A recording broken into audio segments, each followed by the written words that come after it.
Istinska sloboda i kraj patnje jeste življenje kao da ste u potpunosti izabrali ono što osjećate ili doživljavate u tom trenutku. Ta unutrašnja usklađenost sa sadašnjim trenutkom jeste kraj patnje. Da li je patnja zaista neophodna? Da i ne.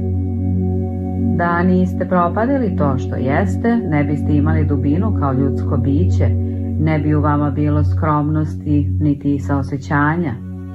Sada ne biste čitali ove reči. Patnja razbija ljušturu ega i tako dolazi do tačke kada služi svojoj svrsi. Patnja je neophodna dok ne shvatite njenu bespotrebnost. Nesreći je potrebno umom stvoreno ja sa pričom, pojmovnim identitetom. Njoj je potrebno vreme, prošlost i budućnost.